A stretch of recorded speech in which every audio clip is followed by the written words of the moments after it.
In a quiet, unassuming town, where the hum of old engines fills the air and life is measured in long days and small victories, Michael Turner, a widowed mechanic and devoted father, is doing everything he can to keep his world intact. For Michael, each day is a delicate balancing act of fixing cars, paying bills, and raising his 7-year-old daughter, Emily, with love and hope in a world that often feels overwhelming. But one cold winter morning, fate intervenes in the form of a luxury sports car stranded on the roadside. Behind the wheel is Susan, a poised and striking woman with secrets of her own. Their paths cross in what seems like a fleeting moment of kindness, but little does Michael know, this encounter will change the course of his life forever. What begins as a simple act of generosity unravels into a journey of second chances, unexpected opportunities, and the discovery that the greatest riches in life aren't always found in a bank account. As Michael and Susan's lives intertwine, the line between chance and destiny blurs, leaving one question lingering: can a single moment truly transform everything? If you've ever believed in the power of kindness or wondered how the smallest actions can ripple into extraordinary outcomes, this is a story you won't want to miss. Join us as we delve into a tale filled with heart, hope, and a touch of mystery that will leave you reflecting long after the last word. Don't forget to like, subscribe, and hit the notification bell to follow Michael and Susan's journey. Their story might just change the way you see your own. Now let's begin. And so on that icy morning, as Michael tightened the last bolt under the hood of a stranger's car, he couldn't have imagined that his simple act of kindness was the start of something far greater. A struggling single dad helped a woman fix her car. She turned out to be a billionaire. The morning air was sharp and cold, biting at Michael's cheeks as he hustled Emily, his 7-year-old daughter, into their aging sedan. Winter in their small Midwestern town had settled in with a vengeance, and the frost-covered roads gleamed dangerously under the pale sunlight. Michael's mind raced, a mix of anxiety about his low-paying mechanic job and Emily's school schedule, as he pulled out of their modest driveway. "Did you pack everything for today, Emily? Homework, lunch, gloves?" he asked, glancing in the rearview mirror. "Yes, Dad," Emily chirped, her little voice slightly muffled by her oversized scarf. But as they neared the school, Emily gasped. "Oh no, I left my lunchbox on the kitchen." "A counter," Michael sighed, gripping the steering wheel tighter. Time was already slipping away. "We'll have to turn back," he muttered. Though frustrated, he couldn't bring himself to scold her. She was just a kid. Turning the car around, Michael's concerns deepened when the gas gauge hovered perilously close to E. Money was tight, and he had been stretching every dollar to cover groceries and bills. "We'll make it," he whispered to himself, as much a prayer as a reassurance. As they made their way back to school, Michael noticed a sleek white sports car pulled over on the shoulder of the road. The vehicle's hazard lights blinked rhythmically, cutting through the morning fog. Beside it stood a young woman, perhaps in her late 20s, bundled in a stylish but clearly inadequate coat for the biting cold. She was pacing, phone pressed to her ear, her expression a mixture of frustration and resignation. Emily, ever curious, leaned forward. "Dad, that car looks so cool, but why's the lady standing outside in the cold?" Michael hesitated. He was running late and his tank was nearly empty, but the sight of her, helpless on the side of the road, gnawed at his conscience. He'd pulled over. "Stay in the car, Emily," he said, stepping out into the icy air. His boots crunched against the frosted asphalt as he approached her. "Need some help?" The woman, startled, turned toward him. She was striking, with dark hair swept into a ponytail and eyes that held a quiet intensity. Despite her elegant appearance, there was a warmth in her expression that made her approachable. "Oh, thank you," she said, her voice tinged with relief. "My car just stopped. I've been trying to call roadside assistance, but they said it'll be at least an hour." Michael nodded. taking a quick glance at the vehicle. "Mind if I take a look?" "Please," she replied, stepping aside. Michael popped the hood and leaned in, his practiced hands moving deftly through the car's sophisticated engine. Meanwhile, Emily rolled down her window, waving at the woman. "Hi, I'm Emily," she called out brightly. The woman smiled and walked over to her. "Hi, Emily, I'm Susan. Is that your dad?" "Yep," Emily said proudly. "He's the best at fixing cars. He fixes ours all the time because it's kinda old." Susan chuckled. "Sounds like your dad's a real hero." Emily nodded vigorously. "He works so hard for me. He always says we'll be okay as long as we stick together." Susan's smile softened. "You're lucky to have him." After a few more minutes, Michael closed the hood and wiped his hands on his worn jeans. "It was a loose connector to your ignition system. Should be good now. Try starting it." Susan slid into the driver's seat and turned the key. The engine roared to life. She looked up at Michael, her expression a mix of gratitude and admiration. "You're a lifesaver. I don't know how to thank you." Michael waved her off. "No, just glad I could help." But Susan wasn't convinced. "At least let me pay you for your time," she insisted, reaching into her bag. Michael held up his hands. "Really, it's fine. Just part of being a decent human." Susan hesitated, then smiled. "At least let me get your number.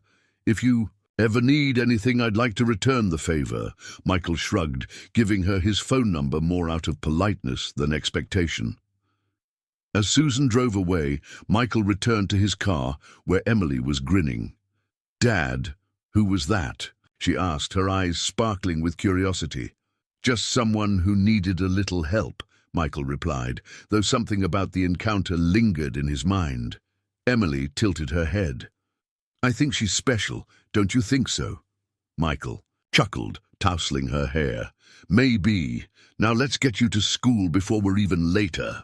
As they drove off, Michael couldn't help but glance in the rearview mirror, watching the sleek car fade into the distance. There was something about Susan, her demeanor, her gratitude, that he couldn't quite shake.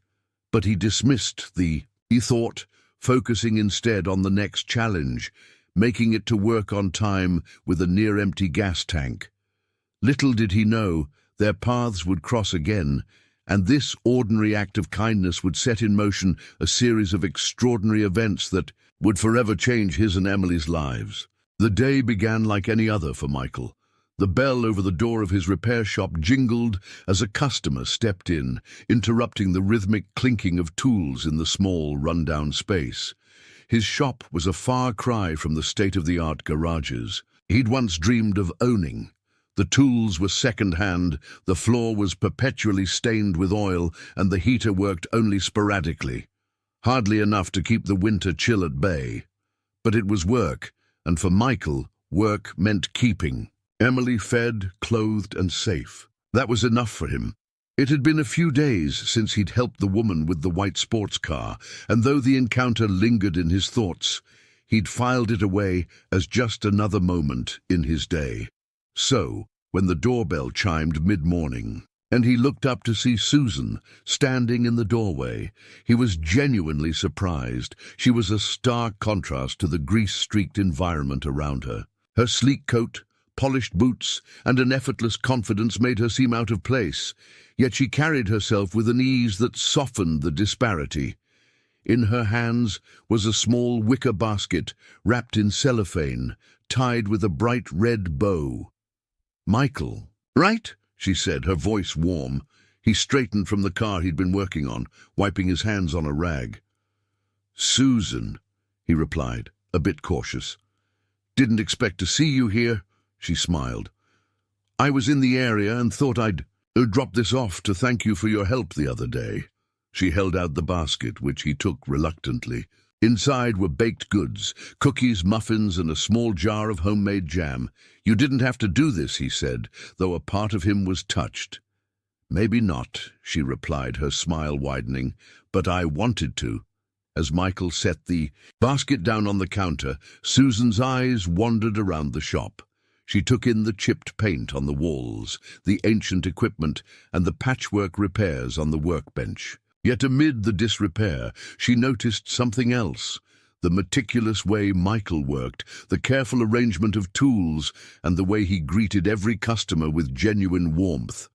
"It's a cozy place," she said diplomatically. Michael chuckled. "That's one way to put it." He picked up a wrench and returned to the engine he'd been working on. "It's not much, but it keeps the lights on. Well, most of the time." Susan leaned against the counter, watching him work. "How long?" "Have you been running this place?" "5 years, he replied without looking up. "Bought it when things were better. Thought I'd build it up, make something out of it. But you know, life happens." "What happened?" she asked, her tone soft. Michael paused, his hands resting on the edge of the car's hood. He rarely talked about his struggles to anyone, outside of Emily, but there was something about Susan's presence, calm, genuine, that made him feel at ease. "My wife passed away," he said finally. "Car accident. Emily was just a toddler then. After that, it was all about her. I gave up on the big dreams, owning a fancy garage, expanding, because keeping her safe and happy became the only thing that mattered." Susan nodded, her expression unreadable. "That's a lot for one person to carry," he shrugged. "You do what you have to."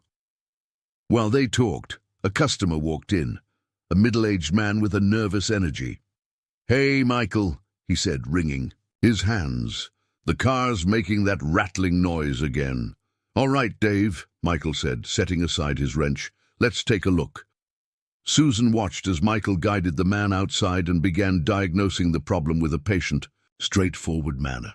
At one point, Michael showed Dave how to tighten a loose belt himself, explaining it in a way that was clear and empowering rather than condescending.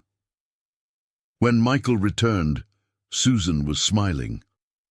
"You don't just fix cars, you take care of people, too." Michael shrugged, suddenly self-conscious under her gaze. "I guess, just seems like the right thing to do." Susan tilted her head, studying him. "Have you ever thought about doing more with this place? Expanding, upgrading?" Michael laughed lightly, shaking his head. "Sure, back when I first started. But dreams don't pay the bills, and they definitely don't raise kids." "What if you had the chance to make it happen?" she asked, her voice careful, almost testing. He looked at her, frowning slightly. "What do you mean?" Susan hesitated, as if weighing her next words. "I just think someone like you, hard-working, good at what you do, deserves a shot at something bigger. If an opportunity came along, would you take it?" Michael's eyes narrowed slightly. "What kind of opportunity?" Susan smiled mysteriously. "That depends." She straightened and glanced at the clock on the wall. "I should let you get back to work. Thanks for letting me drop by." "You're welcome," Michael said, though her words left a strange weight in the air. As Susan walked out, Emily bounded into the shop from the small office in the back where she'd been coloring. She peeked out the window, watching Susan get into her car. "Dad, is that the same lady from the other day?" "Yep," Michael replied, still staring at the door she had just exited. Emily's eyes sparkled. "She seems really nice. Do you think we'll see her again?" Michael shrugged, but a faint smile tugged at his lips. "Maybe, you never know." As Emily returned to her coloring, Michael found himself replaying Susan's parting words in his mind. "If an opportunity came along, would you take it?" He didn't know what she meant, but something about the way she said it made him wonder if this wasn't the last time he'd see her. The buzz of Michael's phone startled him as he was cleaning up after dinner. Emily was sitting at the kitchen table, carefully coloring in a book with her favorite set of crayons. Michael glanced at the caller ID, a number he didn't recognize. Normally he wouldn't answer, but something told him this wasn't just a spam call. "Hello?" he answered hesitantly, holding the phone between his shoulder and ear as he wiped the counter. "Mr. Michael Turner?" A woman's polished voice came through.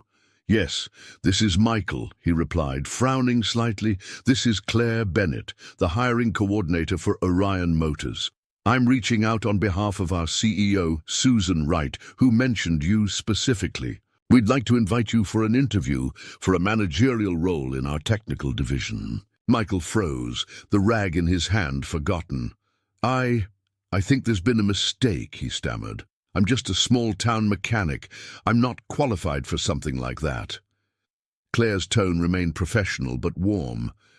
"Mr. Turner, I assure you this isn't a mistake. Ms. Wright is quite familiar with your work and believes you'd be an excellent candidate. If you're available, we'd love to meet with you on Wednesday at 10 a.m. Michael hesitated, his mind racing. Susan Wright, the woman with the sports car, the basket of baked goods. Her words echoed in his mind. "If you had the chance to change your life, would you take it?" Okay, he finally said, unsure of what else to do. "Excellent. I'll send the details to your email," Claire said.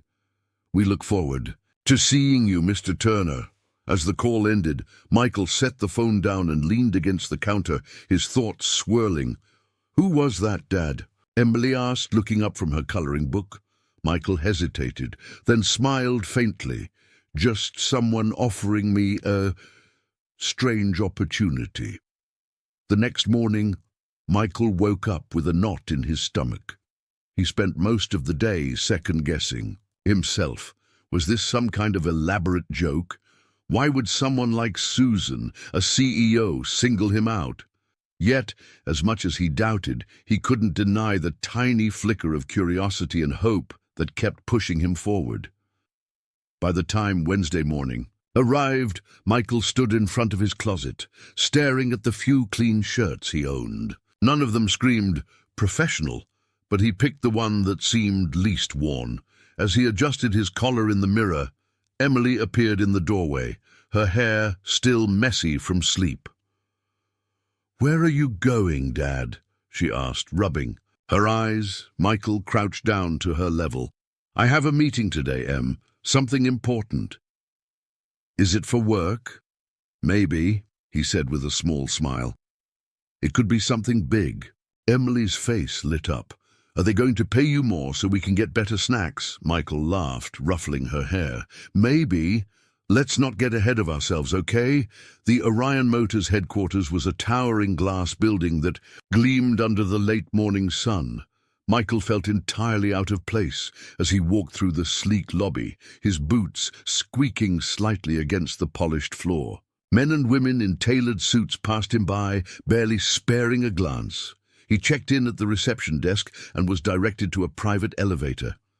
As the doors opened on the top floor, Michael stepped out into a spacious office with floor-to-ceiling windows overlooking the city. His nervousness grew with every step. "Mr. Turner," a familiar voice greeted him warmly. Michael turned to see Susan walking toward him, her hand outstretched. She was dressed impeccably, her confidence almost tangible, but her smile was friendly and disarming. "Susan," he said, shaking her hand, "I didn't expect to see you here." "Well, I did say I work in the automotive industry," she replied with a small laugh. "Come on, let's talk." Susan led him into a private conference room where a spread of documents and diagrams lay neatly arranged. She gestured for him to sit, and he did so hesitantly, still feeling out of place. "Michael," she began, her tone serious but kind, "I know this might seem sudden or even strange, but after meeting you and seeing how you work, I felt compelled to offer you something more." He frowned. "I'm just a mechanic. What could I possibly bring to a company like this?" Susan leaned forward slightly, her eyes focused on his. "You're not just a mechanic. You're resourceful, hardworking, and you care about the people you help. That's a rare combination, and it's exactly what we need here." Michael looked down at his hands, still calloused from years of labor. "I don't have a fancy degree or a corporate background. I'd be out of my depth." Susan shook her head. "What you don't realize is that your experience is worth just as much, if not more. This isn't about where you've been, Michael. It's about where you could go. All I'm asking is that you consider it." The interview concluded with, Susan explaining the role and the potential it held. Michael left the building feeling both overwhelmed and intrigued. As he drove home, his mind was a whirlwind of doubt, excitement, and fear.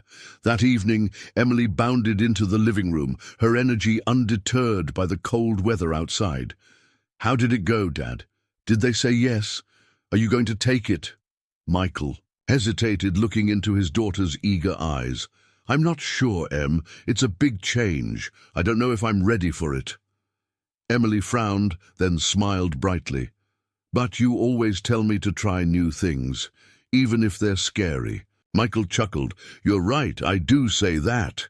Then you have to try, Dad," she declared, her confidence unwavering. Michael pulled her into a hug, her enthusiasm infectious. "All right," he murmured, "I'll try." That night, as he lay in bed, Michael stared at the ceiling, thinking about the road ahead. The decision to accept Susan's offer felt like stepping into a world he didn't belong in, but Emily's words echoed in his mind. You have to try. For her, for their future, he would take the leap. Michael stepped into the sleek, glass-lined offices of Orion Motors on his first day, feeling both excited and overwhelmed. The hum of productivity filled the air as well-dressed professionals moved briskly through the hallways, their polished shoes clicking against the marble floors. Michael, in his scuffed work boots and slightly wrinkled shirt, couldn't help but feel like an outsider. The onboarding process was efficient but impersonal. He sat through a series of presentations about company policies, workplace culture, and expectations for managers. The corporate jargon swirled in his head, leaving him disoriented. He had fixed engines, solved mechanical puzzles, and worked tirelessly under the hood of cars. But this world of spreadsheets, conference calls, and strategic initiatives felt foreign and daunting. By lunchtime, Michael was introduced to his new team. Most of them greeted him politely, though he couldn't shake the feeling that their smiles were laced with curiosity or skepticism. One person, however, made his disdain known almost immediately. "Michael Turner, right?" said Tom, a sharp-dressed man in his early 40s with a smug smile. "The new technical manager Susan brought in." "That's me," Michael said, extending a hand. Tom glanced at it briefly before folding his arms. "Interesting choice. You come from, what was it, a small-town garage?" Michael felt the heat rise to his face. "That's right," he replied evenly. "Ran my own shop for a few years."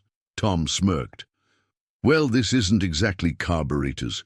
And fan belts. Hope you can keep up." The words stung, but Michael kept his composure. "Guess we'll find out," he said, his tone calm but firm.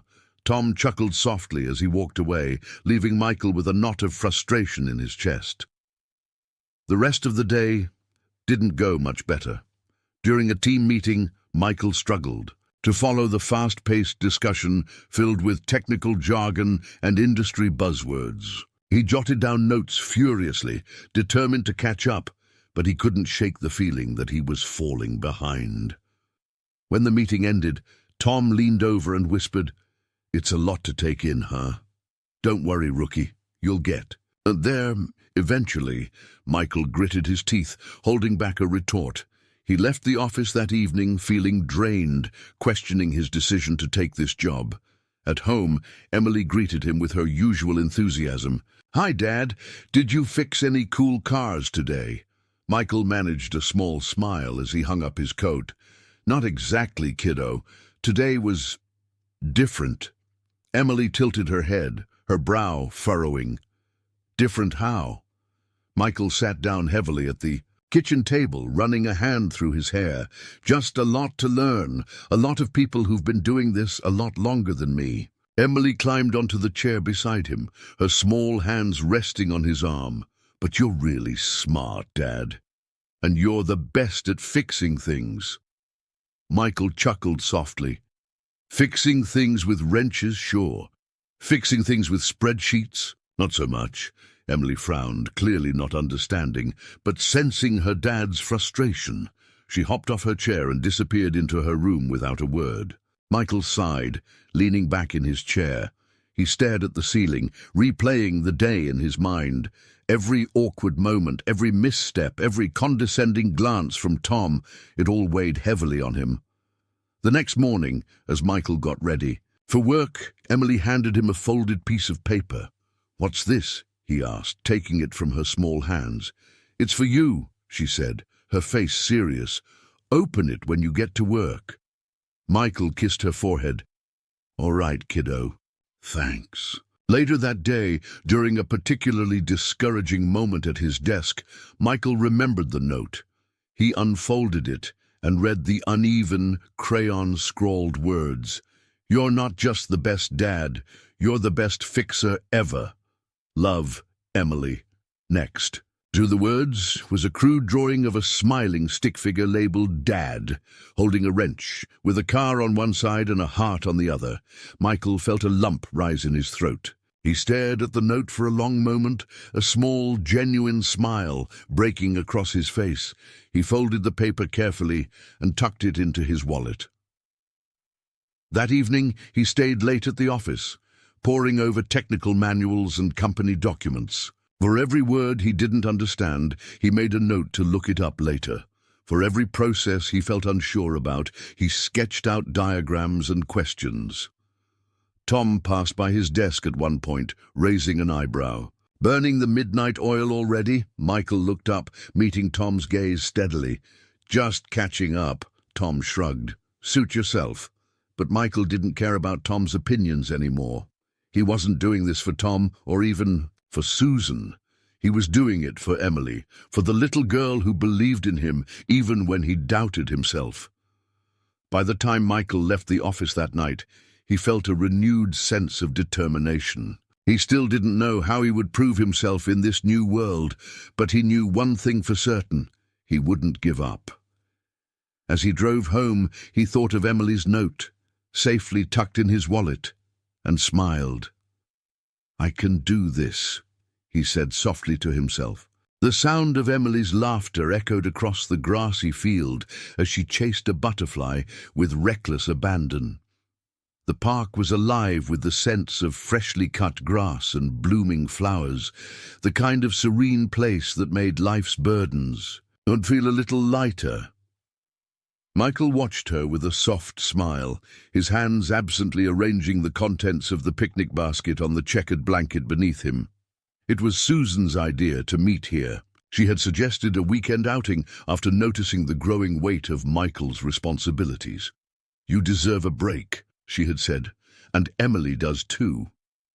Susan arrived shortly after, carrying a thermos of coffee and a bag filled with baked treats. Dressed casually in a light sweater and jeans, she seemed more approachable than ever, blending seamlessly into the relaxed atmosphere. "Hope I'm not late," she said, setting her things down beside Michael. "Not at all," he replied, standing to help her. "Emily's been chasing butterflies since we got here. I think she's convinced one will let her catch it." Susan laughed, her eyes following Emily's excited movements. "She's got a lot of energy." "That's putting it mildly," Michael said with a chuckle, sitting back down. They settled in, sharing stories and sipping coffee while Emily explored the nearby trees. For the first time in weeks, Michael felt the tension in his shoulders ease. As they enjoyed the picnic, Emily eventually returned, her cheeks flushed from running. She plopped down between them, grabbing a cookie from Susan's bag with a wide grin. "These are really good," she exclaimed, her mouth half full. Susan smiled. "Glad you like them. My grandma used to make these when I was your age. I thought I'd try her recipe again." "You had a grandma who baked for you?" Emily asked, her eyes wide with curiosity. "What about your mom and dad? Did they bake too?" The question seemed innocent enough, but Susan hesitated, her smile faltering ever so slightly. Michael noticed and gently placed a hand on Emily's shoulder. "Maybe let Susan finish her cookie first, kiddo." But Susan waved him off. "It's okay," she said softly. She turned to Emily, her expression thoughtful. "My parents, they didn't bake. They were very busy with work when I was growing up. Important jobs, lots of meetings. I spent a lot of time with nannies or at boarding school. Emily frowned.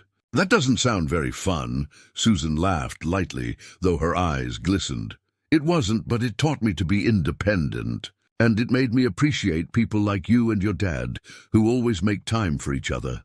Michael's chest tightened at her words. For all her success and confidence, Susan carried her own quiet pain. They shifted to lighter topics, with Emily enthusiastically sharing her latest school projects. We're making a volcano next week. Dad said he'd help me, but I think I can do most of it myself. Michael laughed. That's news to me. I thought I was doing the messy part. Susan chimed in. If you need help with the design, I've got some experience with big projects. Really? Emily asked, her eyes sparkling. Sure, Susan said, though my projects usually don't involve lava. The three of them laughed, the conversation flowing easily. It was as if, for a few hours, they had formed their own little world, where stress and challenges didn't exist. As the sun began to dip lower in the sky, painting the park in hues of gold and orange, they started packing up the picnic. Emily, holding onto Susan's hand as they walked toward the car, suddenly said, I like it when we're all together. It feels like a family. Michael froze momentarily, glancing at Susan, who looked equally caught off guard. Her eyes met his, and for a fleeting moment there was an unspoken understanding between them. Well, Susan said, her voice soft, but steady. It's nice spending time with both of you. You're very special people, Emily. Emily beamed, oblivious to the emotional weight of her words. Michael, however, felt a knot form in his throat. He wasn't sure what it meant, this connection they were building. But it felt important, even if he didn't have the words for it yet. The drive home was quiet, Emily dozing in the back seat as Michael replayed the day in his mind. He thought of Susan's vulnerability when she talked about her childhood, her easy laughter with Emily, and the way she had looked at him when Emily mentioned family. Michael glanced at the rearview mirror, where Emily's peaceful face reflected back at him. Whatever this was with Susan, he wasn't sure where it was headed, but he knew one thing: it was something worth holding on to. The tension in the air was palpable as Michael entered the office that morning. Though he had started to find his footing, the sense of being under a microscope hadn't faded. He could feel the glances, some curious, others skeptical, from his colleagues as he passed through the halls. He tried to brush it off, focusing instead on the stack of technical reports waiting for him on his desk. But no matter how much he tried to ignore it, Michael knew there was something simmering beneath the surface. By midday, the murmurs of discontent reached him directly. During a team meeting to discuss a new product line, Tom, the same colleague who had doubted him from day one, made his feelings known. As much as I appreciate fresh perspectives, Tom began, leaning back in his chair with an air of smugness, I have to question the decision to place someone with unconventional qualifications in such a pivotal role. The room fell silent, all eyes darting between Tom and Michael. Michael felt his chest tighten, but before he could respond, Susan, seated at the head of the table, spoke up. Tom, she said, her tone calm but firm, we're here to discuss the product, not personal qualifications. Let's stay on topic. Tom raised his hands in mock surrender. Of course, just an observation. The meeting continued, but the damage was done. Michael kept his head down, but the knot in his stomach grew tighter. Later that day, Michael overheard a conversation in the break room. I just don't get it, one voice said. There are dozens of qualified candidates out there, and she picks a mechanic? Right? I mean, what's he bringing to the table? Another chimed in. Michael quietly backed away, his appetite for the sandwich in his hand disappearing. That evening, as he sat at his desk trying to focus on the work in front of him, Susan appeared at his door. Got a minute? She asked, leaning casually against the frame. Michael nodded, motioning for her to sit. I wanted to check in, she said, her eyes scanning his face. You've been awfully quiet today. Michael hesitated, unsure whether to share what he'd heard, but Susan's expression was open and sincere. So he took a deep breath. "I know people are questioning why I'm here," he admitted. "And, honestly, I'm starting to wonder the same thing. I don't have the degrees or the corporate background. Maybe they're right. Maybe I'm not cut out for this." Susan sat back, crossing her arms thoughtfully. "Michael, do you know why I hired you?" He shrugged, unsure how to respond. "It wasn't because of your resume," she said. "It was because of who you are. I saw someone who thinks on their feet, solves problems, and genuinely cares about the work they do. That's not something you can teach in a classroom. That's something you've earned through experience." Michael looked down, her words sinking in but failing to erase his doubts. "I appreciate that, but it feels like I'm making things harder for you. I don't want to be the reason you're facing pushback." Susan leaned forward, her voice steady. "If I let other people's doubts dictate my decisions, I wouldn't be where I am today. And neither would you. Don't let them get in your head, Michael. You belong here." The following day, Michael's doubts were put to the test. Susan had called a meeting with the board to discuss a key project, and as Michael entered the sleek conference room, he felt the weight of a dozen pairs of eyes on him. One of the board members, a stern-faced woman named Margaret, wasted no time addressing the elephant in the room. "Susan, we've received some concerns regarding Mr. Turner's appointment. While I respect your authority as CEO, I think we deserve an explanation as to why someone with no formal qualifications was chosen for such a critical role." Michael's throat went dry. He glanced at Susan, half expecting her to falter under the scrutiny, but she didn't. "Margaret," Susan began, her tone measured, "I understand the concerns, but let me be clear.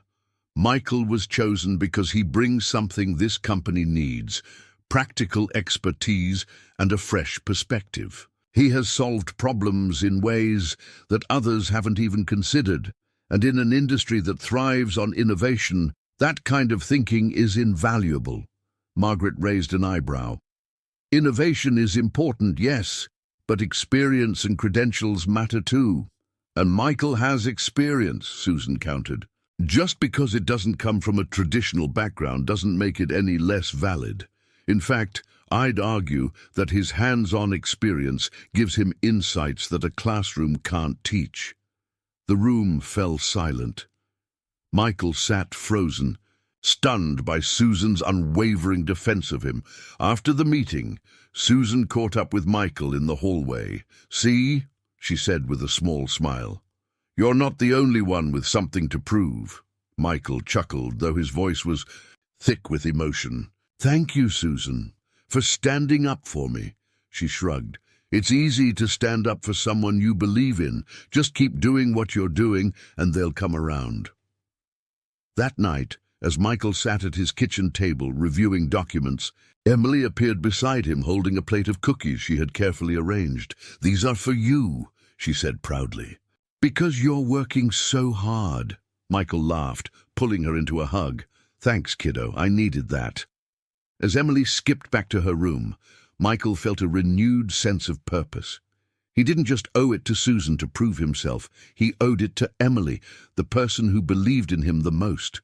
The air in the Orion Motors conference room was thick with tension. On the large screen at the front of the room, graphs and numbers projected an unsettling reality. A critical flaw had been discovered in the company's newest line of vehicles, just days before their launch. The discovery posed a significant risk to both Orion's reputation and its bottom line, and the room buzzed with low murmurs of concern. Michael sat quietly at the far end of the table, observing the flurry of discussions. His confidence had grown over the past few weeks, but this was uncharted territory. Around him, the senior engineers debated potential fixes, their voices growing louder as time passed. "This is a disaster," Tom said, throwing up his hands. "We've run every test, and the problem persists. We're out of time." Susan, seated at the head of the table, remained composed. "We're not out of time," she said firmly. "We have 2 days before the launch. Let's focus on solutions." Tom scoffed. "With all due respect, Susan, we need weeks, not days. At this point, the best option might be to postpone the launch entirely." The murmurs around the room grew louder. Postponing the launch would cost millions and damage the company's reputation, but an unresolved issue could be even worse. Michael cleared his throat, drawing the room's attention. "I think I know what's causing the problem," he said, his voice steady but quiet. All eyes turned to him. Tom raised an eyebrow. "You think?" Michael ignored the jab and leaned forward. "I've been reviewing the test data, and I think the issue lies in the calibration of the suspension system. It's not a design flaw. It's a matter of fine-tuning. I believe we can fix it without delaying the launch." The room fell silent for a moment before Tom spoke. "That's a bold assumption. And how exactly do you propose we fix it in 2 days?" Michael took a deep breath. "We'd need to recalibrate the system using a different testing method. It's unconventional and a bit risky, but it could save the timeline." Tom leaned back in his chair, crossing his arms. "Risky? That's an understatement. If you're wrong, we'll be worse off than we are now." Susan, who had been listening intently, finally spoke. "What makes you confident this will work, Michael?" Michael met her gaze. "I've worked with similar systems before, just on a smaller scale. The principles are the same, and I've seen this method work in other contexts. It's not traditional, but it's effective." The room erupted into debate. Some were cautiously optimistic, while others, like Tom, were adamantly against taking such a risk. Michael remained calm, answering questions and addressing concerns as best he could. "Enough," Susan said, her voice cutting through the noise. She turned to Michael. "Can you guarantee this solution will work?" Michael hesitated for a fraction of a second before replying, "No, but I believe it's the best option we have." Susan nodded, her expression unreadable. Then she addressed the room. "We don't have weeks to spare, and postponing the launch isn't an option. Michael's plan may be risky, but it's a calculated risk, and it's one I'm willing to take." Tom opened his mouth to protest, but Susan cut him off. "The decision is final. Let's get to work." For the next 48 hours, Michael and the engineering team worked around the clock. The office transformed into a hive of activity, with teams running tests, analyzing data, and recalibrating systems under Michael's guidance. Despite the grueling pace, Michael felt a renewed sense of purpose. Susan checked in frequently, her presence a steadying force. "How's it going?" she asked late on the second night, bringing him a cup of coffee. "We're close," Michael said, his eyes scanning a spreadsheet on his screen. "If these numbers hold, we'll be ready by morning." She smiled. "I knew you'd figure it out." Michael looked up at her, his exhaustion momentarily forgotten. "Thanks for believing in me, Susan. It means a lot." She shrugged lightly, but her expression was sincere. "You've earned it, Michael. Now let's finish this." By dawn, the tests were complete. The recalibrated suspension system performed flawlessly, and the team erupted into cheers. Michael allowed himself a small smile, though he couldn't shake the lingering nervousness of presenting the results to the board. Later that morning, Susan and Michael stood before the board of directors to present their findings. Michael outlined the problem, the solution, and the successful test results with calm precision.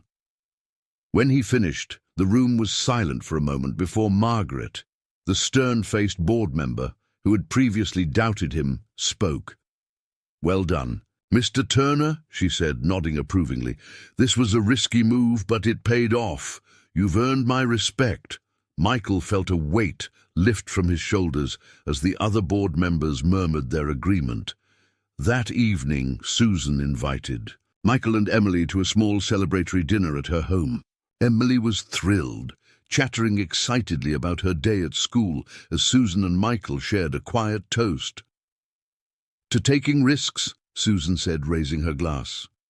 "And to the people who believe in us," Michael added, clinking his glass against hers. Emily, holding up her soda, chimed in, "And to being awesome." The three of them laughed, the warmth of the moment erasing the exhaustion of the past 2 days. As Michael drove home that night, Emily fast asleep in the back seat, he reflected on how far he had come.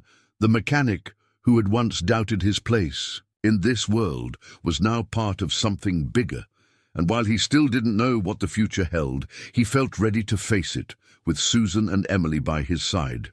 The evening air was crisp and quiet as Michael pulled his car into Susan's driveway. Emily sat in the back seat, excitedly chattering about the dinner they had just shared with Susan at her home. It had been a small but warm celebration of their recent success with the project, filled with laughter and stories. For Michael, the night had been a rare escape from the weight of responsibility.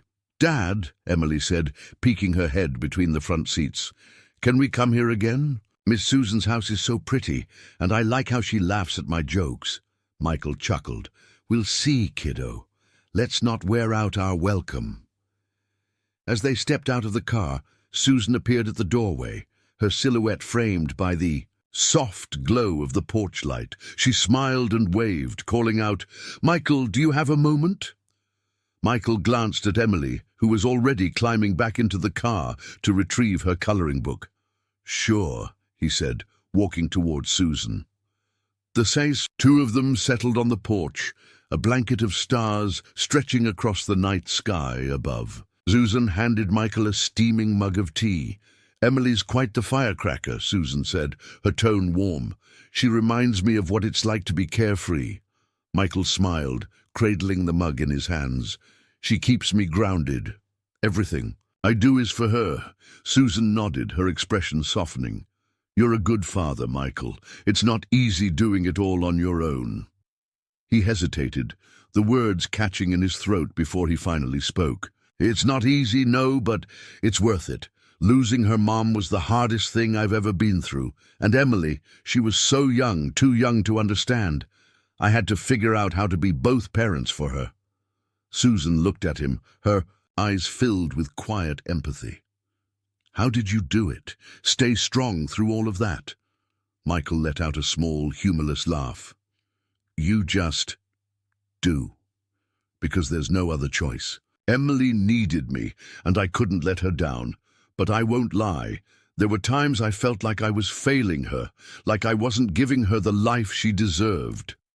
Susan reached out, placing a hand on his arm. "Michael, from what I've seen, you've given Emily more than most kids could ever hope for. Love, stability, a father who's always there for her, that's priceless." Michael glanced down at her hand, then back at her. "Thanks, Susan. That means a lot." For a moment, silence hung between them, broken only by the faint rustling of the wind. Then Susan spoke again, her voice softer. "My childhood was different," she began. "I had everything money could buy. Big house, private schools, vacations to exotic places. But my parents, they were always working. I'd see them at dinner sometimes, but even then they'd be talking about business." She paused, her gaze distant. "I used to sit at the top of the stairs and listen to the nannies whisper about how lucky I was. What a privileged life, they'd say. But I didn't feel lucky. I felt invisible." Michael watched her, his heart tightening at the vulnerability in her voice. "Susan continued, that's probably why I buried myself in work when I got older.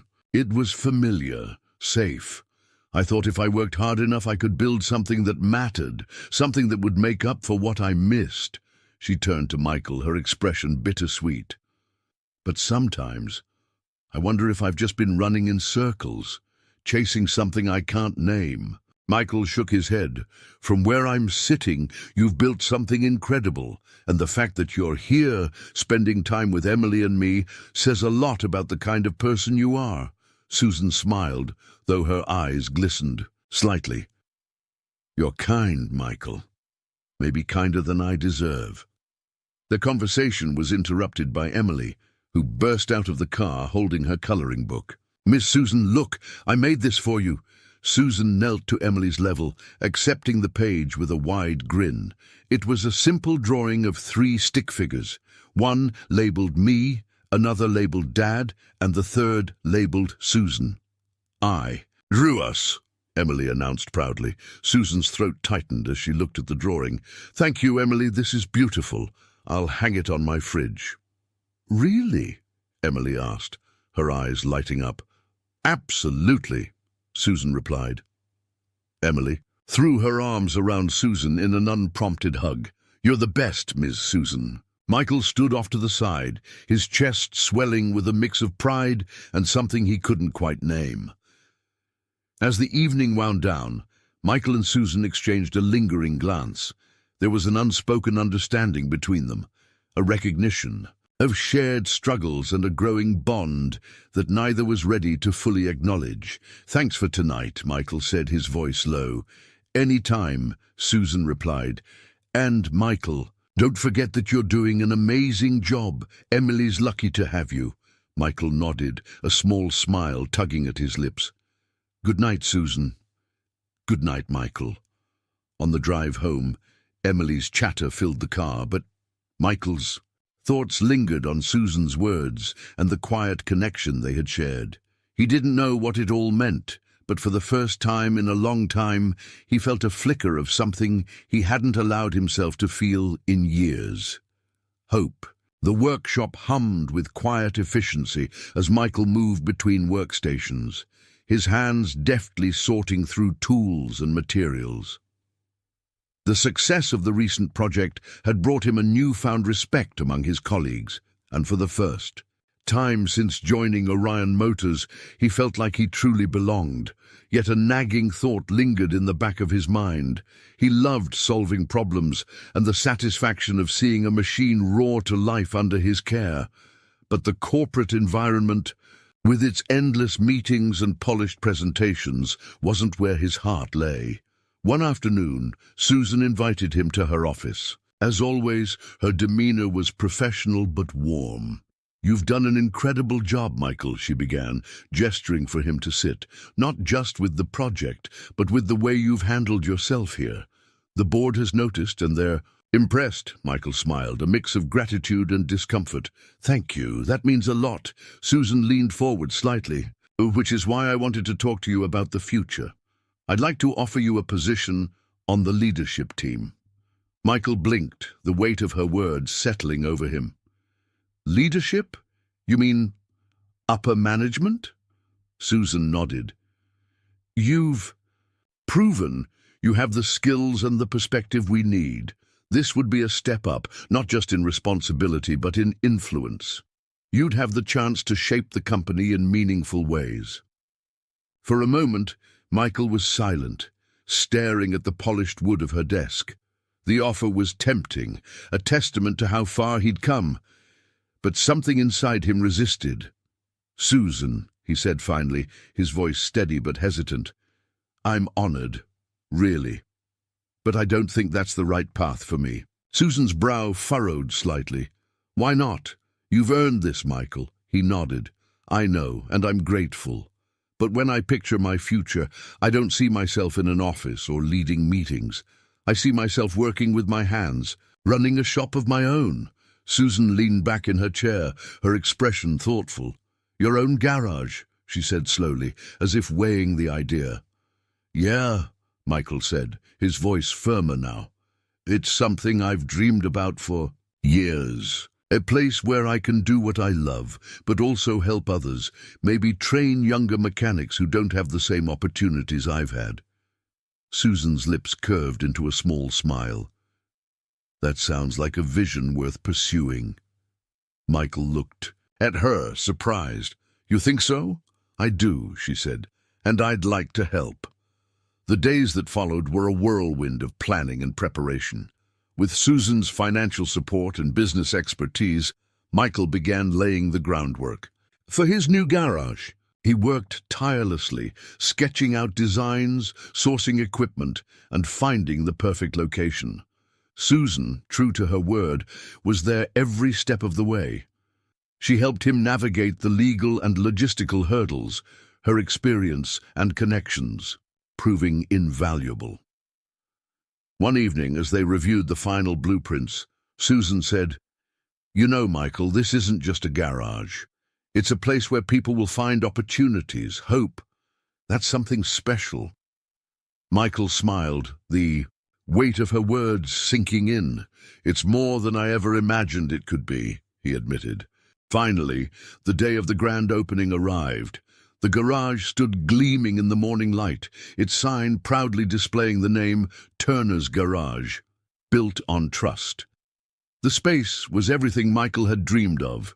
Spacious, modern, yet welcoming, with areas dedicated to both repairs and training. The event drew a small crowd of friends, family, and community members. Emily darted around excitedly, showing off the new space to anyone who would listen. Susan arrived shortly before the ribbon-cutting ceremony, her presence commanding attention, yet understated, as always. She approached Michael, handing him a small box. "What's this?" he asked. "Open it," she said, her eyes twinkling. Inside was a sleek engraved plaque that read, "For Michael Turner, a man who fixes more than just cars." Michael felt a lump rise in his throat as he looked at her. "Thank you, Susan, for everything." She smiled. "You earned it, Michael. I just helped you see what was already there." As the ribbon was cut and the garage officially opened, Michael stood beside Susan, watching the activity around him. Customers inspected the space. Young mechanics mingled with seasoned professionals, and Emily proudly handed out flyers she had made herself. "This is just the beginning," Susan said quietly, her voice filled with conviction. "I believe you're capable of so much more." Michael turned to her, his expression one of gratitude and determination. "And I wouldn't be here without you." They stood there for a moment, side by side, as the world they had built together came to life. The faint hum of an engine filled the air as Michael turned a wrench, his hands steady and precise. Beside him, Emily perched on a stool, her small fingers smeared with grease as she carefully aligned bolts for a vintage car restoration project. The garage, now buzzing with activity, had become a beacon in the community, a place where cars were fixed, dreams were rekindled, and futures were built. The sign outside, "Turner's Garage, built on trust," glinted in the late afternoon sun. Inside, the warm smell of coffee mixed with the tang of engine oil, a blend that felt like home to Michael. "You're doing great, kiddo," Michael said, glancing at Emily, who beamed up at him. "Really?" she asked, holding up a perfectly aligned bolt. "Absolutely," he said with a grin. "At this rate, I might have to start paying you." Emily giggled. "Can I get paid in ice cream?" "Deal," Michael replied, laughing. The familiar sound of heels clicking on the concrete floor caught his attention. Turning toward the entrance, he saw Susan standing there, a small smile on her lips as she took in the scene. "Hope I'm not interrupting," she said, stepping inside. "Not at all," Michael replied, wiping his hands on a rag. "You're always welcome here." Emily jumped off her stool, running toward Susan with excitement. "Miss Susan, you came!" Susan knelt to Emily's level, accepting the enthusiastic hug. "Of course I did. What are you two working on today?" "A super old car," Emily exclaimed, pointing toward the vintage vehicle. "Dad says it's a classic, but it's really dirty and broken." Susan laughed softly. "Sometimes the best things just need a little extra care." Michael gestured toward the workbench. "Want to join us? There's always room for one more." Susan hesitated briefly before rolling up her sleeves. "Why not? I'll give it a shot." For the next hour, the three of them worked side by side.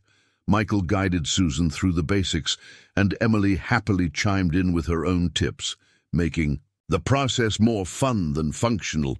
"You're a natural," Michael teased, as Susan managed to tighten a bolt correctly on her third try. "Don't lie to me," Susan replied with a laugh, brushing a stray strand of hair from her face. Michael chuckled. "All right, you're not bad for a CEO." As the sun dipped below the horizon, painting the sky in shades of orange and purple, Michael suggested a break. "Emily," he said, nudging her gently, "why don't you grab us some sodas from the fridge?" "Okay," she said, darting toward the small kitchenette in the corner of the garage. With Emily out of earshot, Susan leaned against the workbench, her gaze thoughtful. "You've built something incredible here, Michael. It's not just a garage. It's a second chance for so many people." Michael leaned beside her, his expression soft. "It wouldn't have happened without you. You gave me the chance to see what I was capable of." Susan shook her head. "I might have opened the door, but you walked through it. You deserve this." They sat in comfortable silence for a moment before Susan asked, "Do you believe in chance encounters?" Michael looked at her, the question lingering in the air. "I didn't," he admitted. "But meeting you, it changed everything. It's hard not to believe in something bigger when I think about how our paths crossed." Susan smiled, her eyes glinting in the dim light. "Funny, I was just thinking the same thing." Emily returned, balancing 3 sodas in her arms. "Here you go," she said, handing them out with pride. Michael took his with a smile. "Thanks, kiddo. You're the best assistant ever." Emily sat cross-legged on the floor, sipping her drink. After a moment, she looked up at Susan. "Miss Susan, are you staying for dinner?" Susan glanced at Michael, surprised. "Oh, I wouldn't want to intrude." "You wouldn't," Emily interrupted. "We're having spaghetti. Dad makes the best spaghetti ever." Michael laughed, shaking his head. "She's not wrong. My spaghetti's pretty good." Susan hesitated, her gaze flickering between Michael and Emily. Then she smiled. "All right, you've convinced me. I'll stay." The 3 of them ended the evening around Michael's small kitchen table, the meal simple but filled with laughter and warmth. Emily animatedly recounted her favorite moments from the day, her joy infectious. As they cleared the table, Susan paused, watching Michael and Emily interact. There was a lightness in the air, a sense of belonging that she hadn't felt in years. Before leaving, Susan crouched down to Emily's level. "Thank you for letting me stay tonight. I had a wonderful time." Emily hugged her tightly. "You should come back soon." Susan glanced at Michael, her smile soft. "We'll see." As Susan's car disappeared down the road, Michael stood on the porch, Emily leaning against his side. "Dad," Emily said, looking up at him, "do you think Miss Susan is part of our family?" Michael paused, considering her words. "I think she's someone very special to us," he said finally. Emily nodded, satisfied with the answer. That night, as Michael tucked Emily into bed, he reflected on how far they had come. The struggles, the uncertainties, the unexpected opportunities. It all led to this moment, a life filled with hope and connection. And while he didn't know what the future held, he knew one thing for certain. They were no longer walking through life alone. And that's the end of Michael and Susan's incredible journey. A story of kindness, resilience, and the unexpected ways our lives can change when we least expect it. But now, we'd love to hear from you. Where are you watching this video from? What part of Michael and Susan's story resonated most with you? Have you ever had a moment in your life where a simple act of kindness led to something extraordinary? Share your thoughts in the comments below. We'd love to read your stories and connect with you. If you enjoyed this video, please give it a thumbs up, share it with your friends, and don't forget to subscribe to our channel for more heartwarming stories just like this. And don't miss out. Hit that notification bell so you'll be the first to know when we release new content. Your support means the world to us, and it allows us to continue creating meaningful stories that inspire and uplift. Thank you so much for watching, and we'll see you in the next video. Until then, take care and remember, the smallest acts of kindness can lead to the most extraordinary outcomes. See you soon.